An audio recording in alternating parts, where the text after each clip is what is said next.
What's up, hockey fans of all ages, shapes, and sizes? Got my old high school floor hockey gym from my high school. Feeling a little bit nostalgic. I drove by my dad's my dad's home, grandparents' home in number 3 Brant Ave in St. Thomas, Ontario, for Father's Day and his birthday just like a week ago. And yeah, I just wanted to say I believe my mother told me she thinks my grandmother chose my number 3 as a jersey. So that's kind of a cool thing. And I apologize earlier. I hadn't eaten. I did a walk, and I had a late dinner tonight. I had these steaks marinating for 24 hours, so I feel like I got a little more mental energy now than I had before. I was kind of blipping on some math, but I did make some notes for myself too. So when I was trying to get out of my head like the math on this whole like players and the number of drafts in the first round and stuff. So basically you got 32 teams, you got 20 years is like a glorious career for somebody, and good players, first rounders, often they'll have great careers, 10, 15 years or whatever. So maybe 20 years is even overstating it. But that produces a number 640. Now you have like 900 to 1,000 roughly players, taxi squads and things like that in the NHL. So that's where like another slash like 3 for the a third of the players. That's where you get in your later rounds, right? The guys that you didn't see coming, the hockey IQs, the whatevers.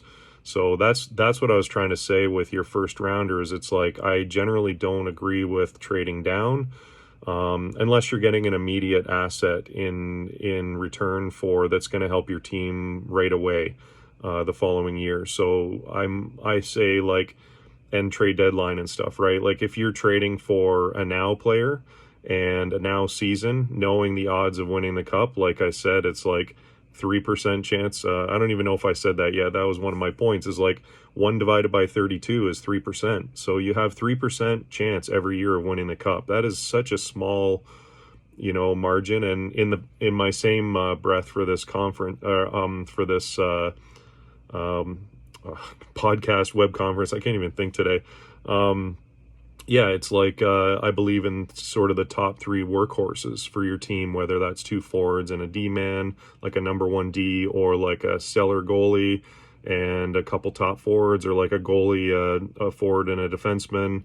And those could all be in this cap era around $10 million players. But the second you get into like your 4 and 5 core guys like the Leafs, like 1 or 2 of those guys eventually have to be traded for depth. I was listening to a lot of like TSN stuff today, like the Overdrive, Hayes, O-Dog, and Noodles, and Johnny Walker there, Mike Johnson calling in, talking about stuff. He's bang on with his idea that the Leafs really need to chase some depth scoring, I believe. And I keep going back to like, if Matthews doesn't work out, or if they're, they'll probably get a huge haul from like an Arizona or a Sharks team, or like he's from San Ramon, right? Or like the Kings, or I'm thinking a lot of West Coast teams that are pretty beat up. Like it's pretty, seems like the Vegas Golden Knights and the Kraken and a couple other teams have emerged, and it's like flip-flop from all those years where like the guys were talking about how good San Jose was all those years with Jumbo and Couture and Pavs and, LeBanc, Banker, scored like the huge, he had all those assists and scored the big goal in overtime. Yeah, so, and like Kane, Evander Kane, I always loved that guy for his toughness, and like the off-ice issues aside, I think he's trying to sort through those and do a lot of philanthropy in Edmonton and things, which I think is great, right? Like nobody's perfect, we're all human. And that team, just the grit that he brings, like a guy that can score 30 goals and like fight like Gordie Howe, those guys aren't growing on trees either. So like I have Evander Kane on my list for a while now of like one of my favorite players, just from you respect the toughness, like I put on my cast there with Gordie, my page I posted with the picture with my grandfather that I'm really proud of, that he was like Gordie's security guard driver when he was in St. Thomas for a fundraiser. I thought that was so cool because my grandfather was so involved with the St. Thomas Stars where Jumbo played. And a quick shout out too from a coaching standpoint. Brian Williams, hated playing against that guy. He was on the Stratford team, and Stratford, we were on the St. Thomas Travelers, which is the funniest name ever. It's so goofy, but we always had a huge rivalry with the Stratford team, and we won a lot of Ontario championships, and like it was called Hub League or something, like our league. I think we won like 7 out of 8 years or something with our kind of core guys. And I think the one year that we lost, and we won like a whole bunch of Ontario championships, and the years that we lost, it was usually, I think the one main year was like Stratford went on to win it all, and they beat us in like a grueling series. And I remember him and Jared Ite, I think, and there's another guy named Martin. These guys, when we're like 12 years old, they just started winding up slap shots from the blue line and scoring on our goalies. So I remember our coaches right away were like, all right, you guys are learning slap shots like next game. So yeah, it's a shout out to him from a coaching, winning, played against him, really gritty, tough dude. A lot of respect for that guy, and he won with Team Canada being their coach. And he pulled our guy, like the Sharks, Ben Gaudreau, who's going back into the draft. And I really like Milic as well too. Sorry for not missing Matthew Wood as well from the draft. I really like him, right-handed shot, Team Canada. A lot of grit. He goes to those tough areas like a Pavelski or a Braden Point, etc. So I love him in the draft this year as well. What other notes did I have? Yeah, so basically like this overpaying has to stop for the Leafs in my mind. They've got too many guys on $11 million dollar deals, and they're not thinking of the future at all right now. So like going with my 3-3-3-3-3, like common theme of this, you have a 3%, like 3.125 chance of 1 divided by 32 teams. You got like basically 3% chance to win every year. And, how many years is it going to take to win a championship? You got to have the right mix, the right players, the right draft, the right kind of team dynamics, depth scoring, etc. A lot has to go right. So I don't think it's completely insane to keep running it back like Washington did all those years, or, like the Sharks tried to do all those years with a good core. It's like when you get locked in with guys and you get in a good rhythm, eventually it might break, right? Like, unfortunately for the Sharks, they played Sid, probably the best Canadian hockey player in the last couple decades, right? Sid the Kid, the Golden Goal. I saw all his stuff. I took my son to the museum to see the Golden Goal and all that in Toronto, the Hockey Hall of Fame. So I love the Leafs. I'm hoping they have a great off season, but they got to stop this overpaying nonsense, and hopefully Treliving, Boston Pizza Arena, let's go. I liked how Johnson said BP on me. Yeah, it's like you look at guys like Nyes, and if they were to pull the trigger on a guy like Matthews, I think he's going to sign. I keep saying that my gut instinct is that he's going to sign for 8 years, and like he'll be a hero for that, even though he's still going to be the highest, probably 12.7 or 13 mil or whatever he signs for, which is still a lot considering like a pretty bad season last year. If he bets on himself and they go literally past July 1st, he doesn't sign like a lame duck, guys keep calling it. They have a chance of losing him for nothing, or they can sign him like through the year or whatever, like depending on how it's going. I think that's probably maybe even what he wants to do. But I think you just, in that case, you try to grab Logan Cooley and some other assets for Matthews in Phoenix, Scottsdale there, right?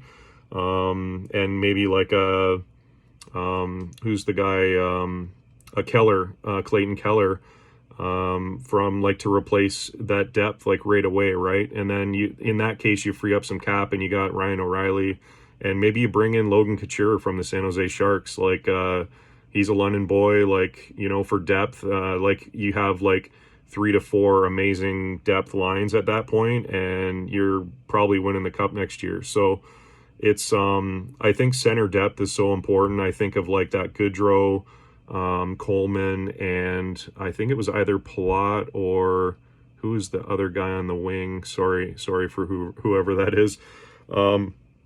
Yeah, it's like those three guys in Tampa, right? And I want to say like emotions and things, you don't ever want to act out of emotion.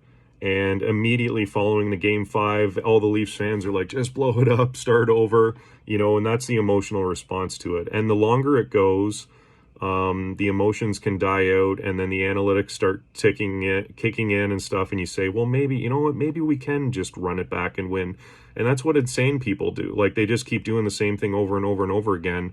So I think my fear is that they truly believe they can just keep running it back until like they get a Washington Capitals or something like that, right?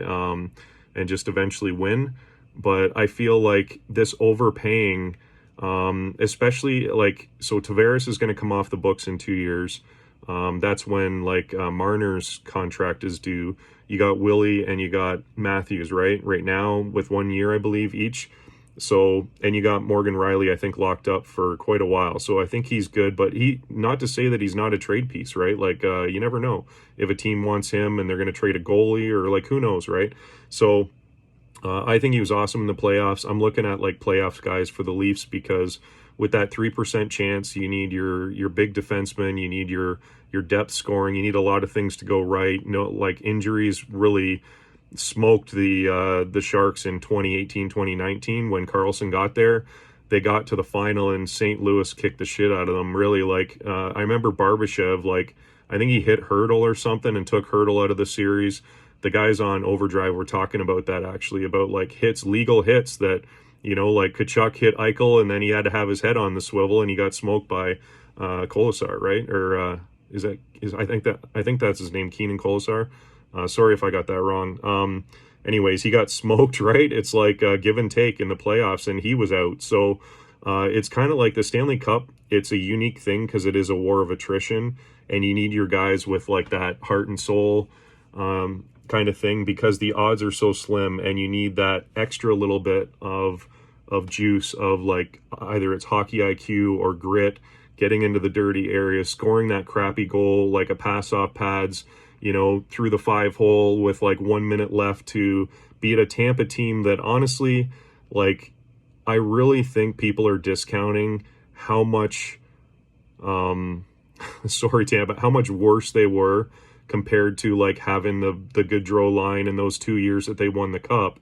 Like, this is a Tampa team that, like, no offense, they won 2 cups, so they're awesome and they're etched in, right? But it's like they weren't even as good leading up. They had like a lot of scrappy guys and they tried to go for that grit and they lost a lot of top end scoring and third line depth and things like that they just basically couldn't hire people or afford to keep people. So I think that's a huge thing that the Leafs are discounting, that yeah, like I love Tavares, hometown guy or whatever, and he scored that goal, but like, was Tampa really as good as they were the last 2 years before that? Not really. It's like, I don't even think of it as a big victory. So I think the longer it goes and the more I hear about like keep the core for and all this stuff, it just, I believe something is in the works. Something secret's going to go down at the draft or something like that. And we're probably going to be eyes open.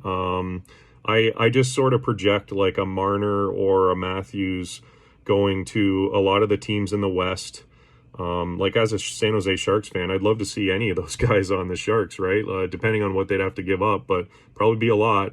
But you know what I mean? It's like I sort of picture them on the West Coast. The Leafs don't have to play against them all year long to grind it out. So I think they could justify it getting to like giving up one or more of those core 5 or whatever guys for like a quality, like a top end goalie, like a Hellebuck, or like some depth back and because you're looking at Nyes down the road. I just keep going back to that. Nyes is going to be a superstar in my mind.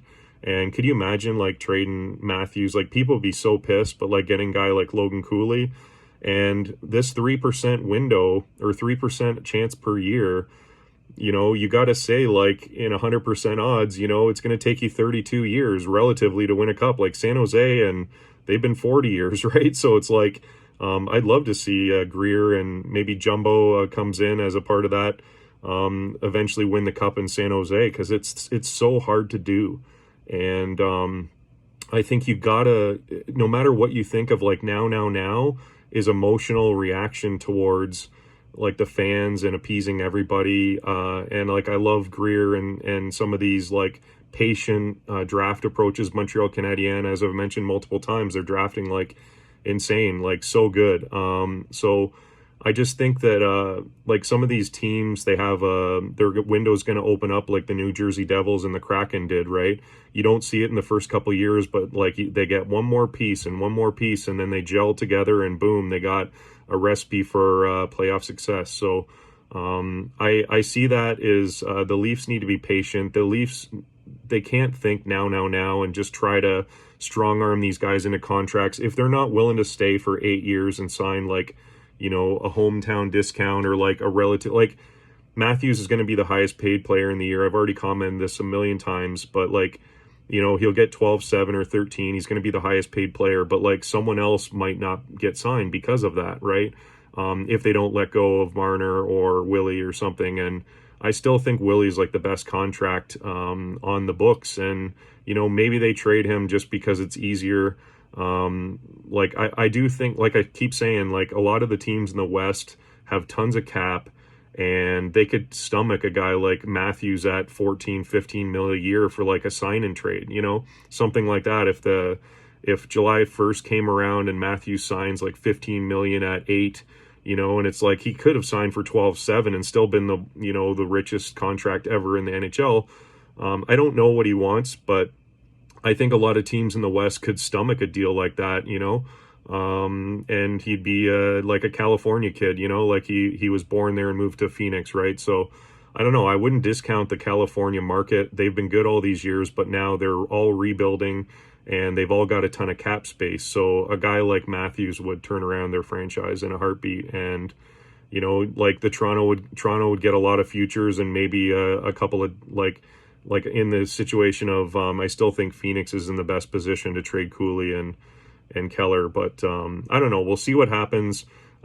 Stop overpaying like Dubas did. You know, I hope Boston Pizza, let's go. Like don't let us down, Treliving. Tree, I guess you're called as your nickname. I think he's got to make a difficult decision, and I do hear the other side of it. Like people are starting to say like maybe he'll not do anything too crazy in his first year to kind of like self-preservation, but I hope he's a gamer. And he's willing to pull off a couple big deals. It's proof in the pudding. He's already done it in Calgary, right? When guys' hands are forced, and I want to say that if Matthews says, yeah, I'm going to sign a 3-year deal, that might force his hand to trade him, or, you know, and I think that's easier to stomach if you're like a Shanahan in the board of MLSE, if like, yeah, he's not here anyways, and after 4 years, so let's trade him now and recoup like massive assets for them, right? And futures, right? Because who knows? Like I think the Oilers and Leafs are right there. Obviously the draft, like the odds of all the, you know, sports betting, they got them like 1 and 2, and Vegas is like still 3 or 4, where they should be like number 1 ranking in my mind for next year to win and repeat. But I just think that if the Leafs don't make a change, some kind of change that is really hard to stomach, I just I hope someone forces their hand, so to speak, and makes it happen, because 3% of odds to win the cup each year, it's like it could be 30 more years for the Leafs. Like my Chicago Cubs, my uncle lives there, so I was always a Cubs fan, and like that guy that caught the baseball in the foul area and like just face palming, you know, it just took them years to get rid of the curse with, you know, they had Sosa and all these guys, home run hitters and fancy flashy guys. And, you know, then you get guys like Rizzo and like good pitching and things like that, like, and just quality, you know, quality depth, quality hitting, quality team guys. And then it just, the recipe works and you got a masterpiece. So, good luck, Sharks and Leafs and everybody else in this draft and the offseason. It's going to be very, very interesting. Like a few people have said, quiet before the storm. Cheers.